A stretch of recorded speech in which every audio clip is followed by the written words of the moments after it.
Xin kính chào cô chú anh chị và các bạn. Cảm ơn mọi người đã ghé thăm kênh YouTube Mùa Xuân Thành.dk. Đây sẽ là nơi chúng ta cùng nhau khám phá và trải nghiệm những điểm du lịch mới lạ, thú vị, những món ăn thuần túy và những ý tưởng sáng tạo, độc đáo, hữu ích phục vụ trong cuộc sống. Hôm nay chúng ta cùng nhau khám phá một lâu đài cổ của thành phố Kolding. Nó có tên là Koldinghus, thuộc Vương quốc Đan Mạch nha các bạn. Nào, chúng ta cùng bắt đầu thôi. Trước tiên là từ bãi đậu xe. Và tiếp đến là những con đường dành cho những người thích đi bách bộ, ngắm cảnh xung quanh hồ. Trước mặt của tòa lâu đài, họ có thể thư giãn, ngắm nhìn cảnh vật xung quanh một cách thoải mái. Và nhìn lên phía trên, bên hông lâu đài, đây là một công trình lịch sử quan trọng với tuổi đời là hơn 750 năm tồn tại. Được xây dựng vào năm 1268. Ban đầu lâu đài đóng vai trò như một pháo đài bảo vệ biên giới phía nam của Vương quốc Đan Mạch. Trong suốt thế kỷ thứ 15, Koldinghus được mở rộng với việc xây dựng thêm các thành phía Bắc và phía Tây, đồng thời được bao quanh bởi hào nước để tăng cường chức năng phòng thủ. Đến thế kỷ thứ 16, dưới triều đại của vua Christian III, lâu đài được chuyển đổi thành một cung điện theo phong cách phục hưng. Từ năm 1715 đến 1723, vua Frederick IV đã cải tạo Koldinghus để trở thành một cung điện Baroque. Tuy nhiên, vào năm 1808, trận hỏa hoạn lớn đã xảy ra khi các binh sĩ Tây Ban Nha đóng quân tại đây, khiến lâu đài bị thiêu rụi và trở thành phế tích. Đây, trước lối đi vào có một bia đá tưởng niệm trận chiến Kolding năm 1849 trong chiến tranh Schleswig lần thứ nhất giữa quân đội Đan Mạch và quân đội Phổ. Nó cũng là một đài tưởng niệm người lính Đan Mạch đã hy sinh trong trận chiến ngày 23 tháng 4 năm 1849. Đây là một phần của cuộc xung đột lớn hơn giữa Đan Mạch và các lực lượng Đức Quốc xã về quyền kiểm soát các công quốc Schleswig và Holstein. Quân đội Đan Mạch đã giành chiến thắng trong trận chiến này, góp phần duy trì cuộc kiểm soát khu vực trong thời gian đó. Bia tưởng niệm này thể hiện sự tôn vinh, lòng dũng cảm và hy sinh của các binh sĩ Đan Mạch trong cuộc chiến bảo vệ lãnh thổ. Vài chú chim bồ câu đang kiếm mồi xung quanh cung điện. Và đây là cái bảng vé vào cổng nha các bạn. Đó. Nó có giá là 130 kron, tương đương với khoảng 450.000 tiền Việt Nam. Trẻ em thì miễn phí. Đây là cái khu vực lễ tân bán vé. Khi chúng ta bước vào, nó nằm phía bên phải. Và tiếp theo đây là cái kệ sách trưng bày những cuốn sách viết về những đời vua chúa, hoàng hậu qua các thời kỳ, từ cổ chí kim.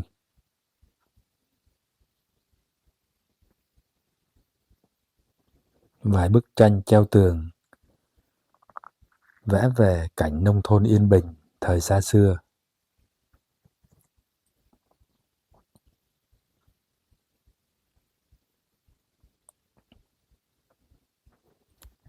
Và đây là một số nữ trang, trang sức của công chúa và hoàng hậu cũng được trưng bày ở đây. Tiếp đến là hình ảnh vị thần đã từng trấn giữ biên cương của người Viking từ thời xa xưa. Phía trước tiếp theo là vị vua Christian IV năm 1577 đến 1648, một trong những vị vua nổi tiếng nhất của Đan Mạch.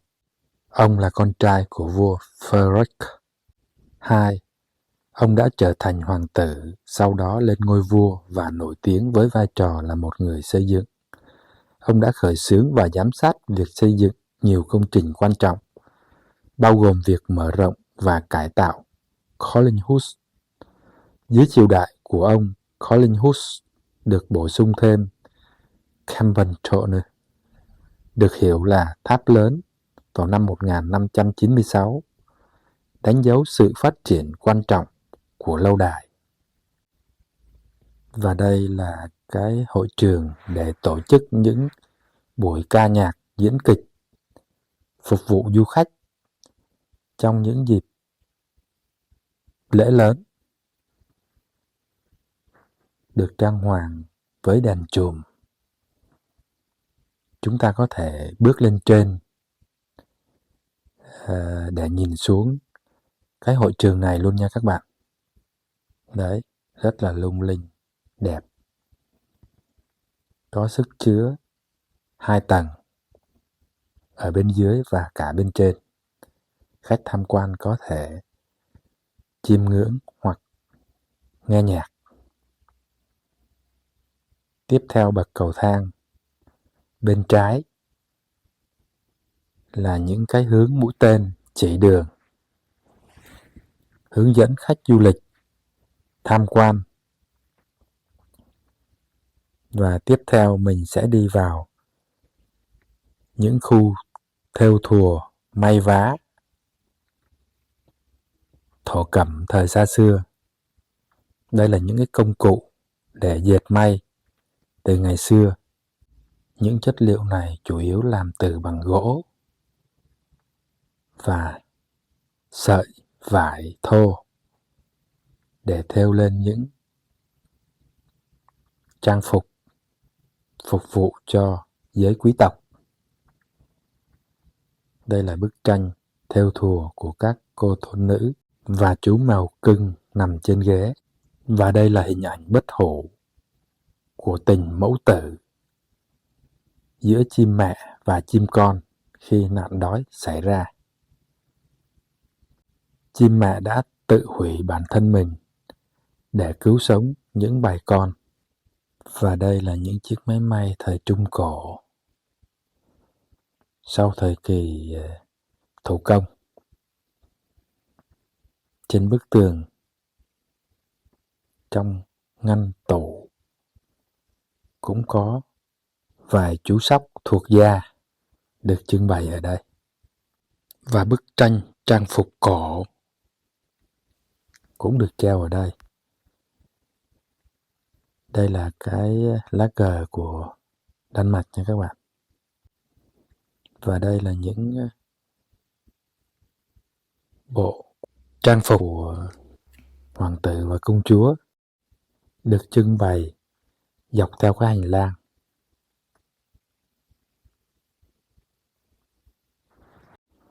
Một vài cái ghế cổ cũng được trưng bày ở khu vực này. Và rất nhiều những bộ trang phục ở trong cung vua phụ chúa cũng được trưng bày ở đây.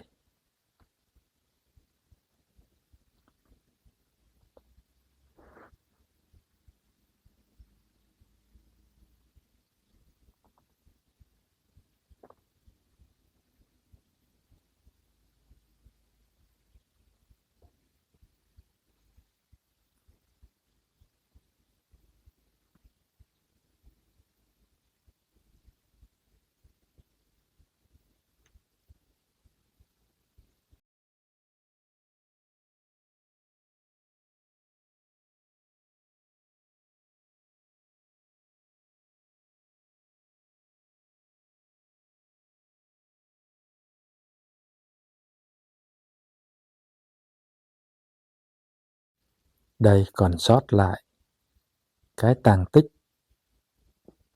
từ thời cổ khi lâu đài được xây dựng.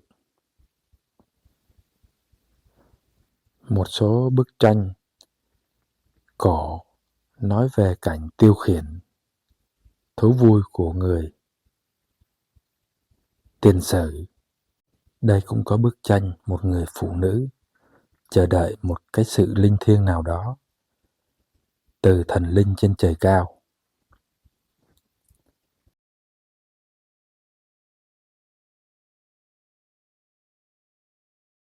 Và tiếp theo là bức tranh trò chơi đuổi bắt trong cung vua phủ chúa thời tiền sử.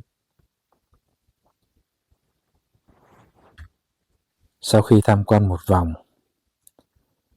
mình đếm bước từ dưới chân lên là 74 bậc cầu thang xoáy chôn ốc bằng gỗ và 84 bậc bằng xi măng. Bây giờ mình đã lên được tới đỉnh nóc lâu đài rồi nhé các bạn. Đây là cái quang cảnh quay từ trên đỉnh lâu đài nhìn xuống. Xung quanh là hồ nước. Xa xa là những cánh rừng. Ở giữa là khu dân cư được quy hoạch rất là chuẩn chỉ. Rất nhiều ngôi nhà được mọc lên.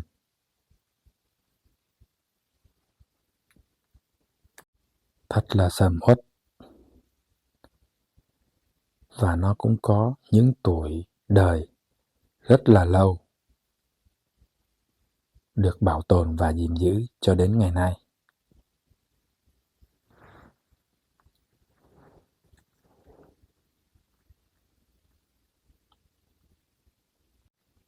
Xa xa các bạn cũng thấy đoàn tàu đang chạy, bởi vì Khó Linh cũng có một cái nhà ga lớn để giao thương giữa các tỉnh và thủ đô, và một tuyến về hướng Đức nối liền với các nước châu Âu. Nhìn từ trên xuống dưới, ta thấy như một bức tranh thiên nhiên hùng vĩ, sông nước, biển cả và những ngôi làng. Ở trên đỉnh tòa lâu đài có một lá cờ Đan Mạch và vài chiếc ghế để du khách có thể ngồi đây thư giãn, ngắm nhìn quang cảnh xung quanh. Xa xa cũng có một số nhà cao tầng được mọc lên xung quanh khu vực này. Khi chiêm ngưỡng cảnh quan ở trên cao nhìn xuống xong, chúng ta quay trở lại và tiếp tục đi xuống tầng dưới. Bên phải là những đồ dùng chén đĩa của các đời vua Đan Mạch. Nó có một lịch sử lâu đời và đặc trưng phản ánh sự phát triển văn hóa, nhưng vẫn tinh tế, đơn giản. Những bộ đồ dùng này có độ bền cao, màu sắc thanh lịch và dễ dàng nhận diện nhờ hoa văn vẽ tay đặc trưng. Các bộ chén đĩa hoàng gia từng có những họa tiết hoa văn vẽ tay, bao gồm các họa tiết thiên nhiên, cảnh vật hoặc biểu tượng. Họa tiết này thể hiện sự tài hoa và công phu của các nghệ nhân. Nhìn chung, các bộ chén đĩa của các thời vua chúa Đan Mạch không chỉ đơn thuần là những vật dụng hàng ngày, mà còn là những món đồ trang trí nghệ thuật đẳng cấp, thể hiện sự phát triển vượt bậc của ngành gốm sứ và nghệ thuật thiết kế của quốc gia này. Những bộ đồ dùng này vẫn giữ được giá trị vượt thời gian, là minh chứng cho sự phồn vinh của hoàng gia và văn hóa Đan Mạch qua các thế kỷ. Sau nhiều năm bị bỏ hoang, quá trình phục hồi Collinghush bắt đầu từ năm 1890 và kéo dài đến năm 1993. Công việc phục dựng do các kiến trúc sư Inger Johannes Ichner thực hiện mang lại cho lâu đài một diện mạo mới mẻ, nhưng vẫn giữ được nét cổ kính. Năm 1993, dự án được phục hồi này đã được trao giải thưởng Europa Nostra vì những đóng góp xuất sắc trong việc bảo tồn di sản văn hóa. Hiện nay, Collingwood hoạt động như một bảo tàng trưng bày các hiện vật lịch sử và nghệ thuật, đồng thời tổ chức nhiều triển lãm đặc biệt về kho báu của các vị vua và hoàng hậu Đan Mạch. Đây là phần còn lại của các vết tích về trận hỏa hoạn năm 1808 khi quân lính Tây Ban Nha đóng quân ở đây.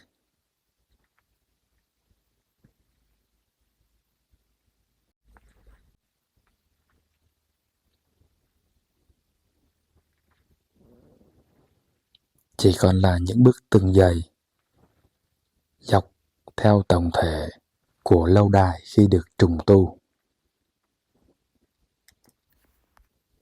Từ tháng 1 năm 2001, Collingwood trở thành một phần của Bộ Sưu tập Hoàng gia Đan Mạch cùng với lâu đài Rosenborg và bảo tàng Amalienborg tiếp tục đóng góp vào việc bảo tồn và giới thiệu di sản văn hóa.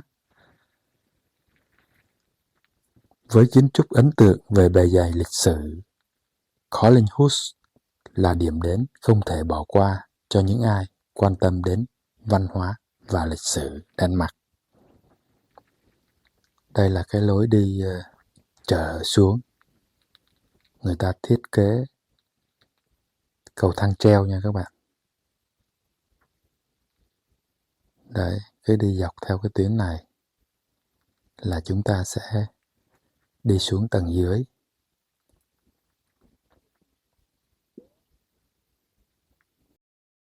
Đây cũng có một chiếc xe 4 bánh cơ từ thời xa xưa nha các bạn.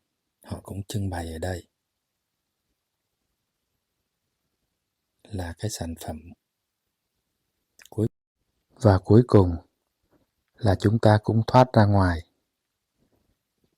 nhìn lại quang cảnh mặt tiền bên trong phía trước của lâu đài, rất là cổ kính, rêu phong, vẫn đứng sừng sững với thời gian. Và đây là cái cổng chính ra vào của các phương tiện. Lưu ý khi chúng ta ra thì chúng ta ra bằng những cánh cửa phụ màu đen bên trái này để không bị lạc nha các bạn. Và khi ra khỏi cái lâu đài này thì mặt trời cũng đã xuống dần về cuối chân trời rồi nha các bạn. Đây là quang cảnh về chiều. Cái lối đi được họ xếp từng viên sỏi rất là tỉ mỉ cẩn thận, chống trơn trượt để du khách đi lại một cách dễ dàng, an toàn.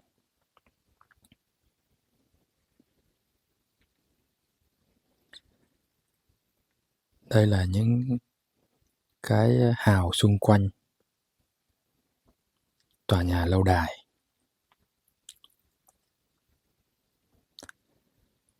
Và đây là cái cảnh ở trên cao nhìn lại một lần nữa. Đây, những con hải âu được zoom lại đang nằm trên mặt nước. Và cái này là phía ngoài biển, mình zoom lại cho các bạn thấy đó. Nước biển thì trong xanh, mây trời thì lồng lộng.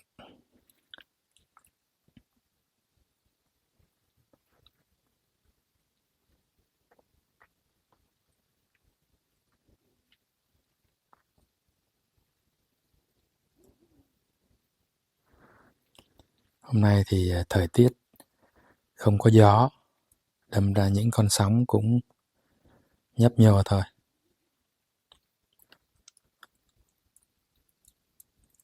Thi thoảng cũng vẫn còn khu vực trời sáng. Ở phía đằng đông.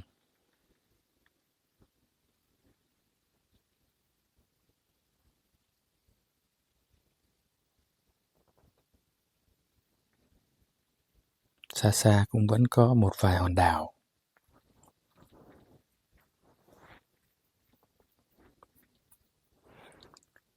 Và cuối cùng là khu vực quanh lâu đài, những tòa nhà chung cư và cái mặt khi mà chúng ta bước vào cái khu của lâu đài nha các bạn. Đây là bên ngoài khuôn viên của lâu đài.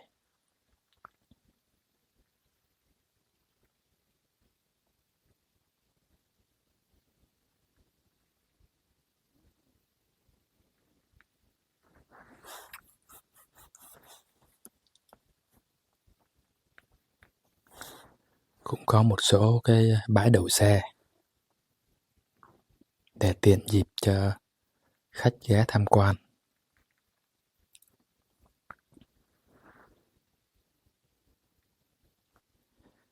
Thời lượng video này cũng đến đoạn cuối rồi. Cảm ơn cô chú, anh chị và các bạn đã đồng hành cùng mình trong suốt video này. Nếu có điều gì chưa rõ ràng, rành mạch hoặc cần phải cải thiện, mong mọi người để lại bình luận bên dưới để mình có thể rút kinh nghiệm và hoàn thiện hơn trong các video tiếp theo. Nếu các bạn thấy video này hữu ích, một lần nữa xin đừng quên nhấn like, chia sẻ video đến bạn bè, người thân và đăng ký ủng hộ kênh mùaxuanthành.dk để không bỏ lỡ bất kỳ video mới nào. Xin chân thành cảm ơn. Chúc mọi người với những ngày tháng mới luôn được bình an, vui khỏe và hạnh phúc bên gia đình thân thương. Chào tạm biệt. Xin hẹn gặp lại video tiếp theo.